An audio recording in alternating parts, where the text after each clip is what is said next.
তখন ওয়ানডে বিশ্বকাপে সদ্য স্বপ্নভঙ্গ হয়েছে ভারতের।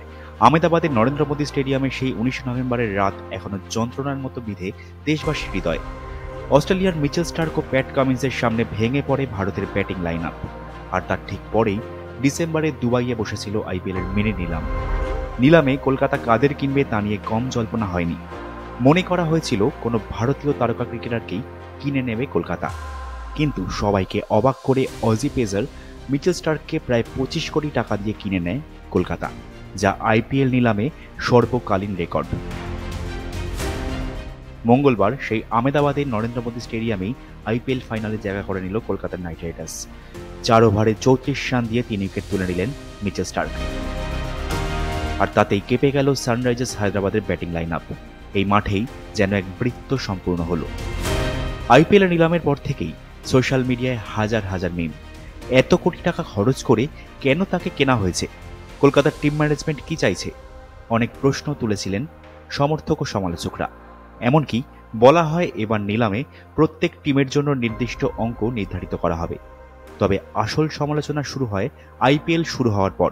ইডেনে তার পারফরমেন্স নিয়ে প্রশ্ন তোলেন সমর্থকরা। বলা হয় স্টার্ক ওয়ানডে ক্রিকেটে সেরা হতে পারেন, কিন্তু আইপিএলে নন। 10 বছর আগেই আইপিএল খেলেছেন। রয়্যাল চ্যালেঞ্জার্স বেঙ্গালুরু টিমে কয়েকটি ম্যাচ খেলেই ফিরে যেতে হয় তাঁকে। এই 10 বছরে আইপিএল অনেকটাই বদলেছে। মানাতে অসুবিধা হচ্ছিল।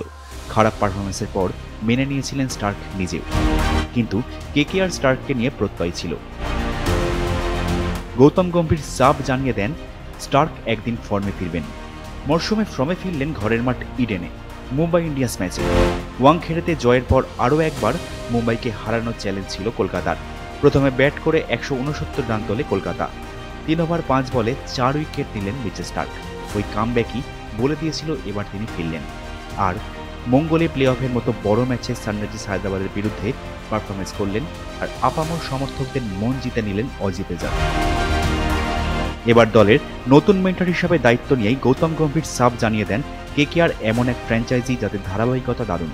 মাঠে সেই শরীরী ভাষা ধরে রাখতে হবে। প্রত্যেক ক্রিকেটার এখানে সমান। জাতীয় দল, আন্তর্জাতিক ক্রিকেট, ঘরোয়া ক্রিকেট, এখানে কোনো ভেদাভেদ নেই। ভেদাভেদ নেই সিনিয়র ও জুনিয়রেও। শুধু লক্ষ্য একটাই, 26শে মে চেন্নাইয়ে আইপিএল ফাইনাল। গম্ভীরের এই পেপটকেই বোধহয় কাজ হয়। মঙ্গলবার শুধু স্টার্ক নন, অধিনায়ক শ্রেয়স আয়ারের ব্যাটেও বিধ্বংসী ব্যাটিং। দুরন্ত খেললেন ভেঙ্কটেশ আয়ারও। সব মিলিয়ে 26 তারিখের মঞ্চ তৈরি কলকাতার। এবার পরবর্তী ধাপের লড়াই শুরু। ফাইনালের মঞ্চে কলকাতাকে নিজের কাঁধে কি টানতে পারবেন স্টার্ক? সেই অপেক্ষায় এখন ক্রিকেট প্রেমীরা।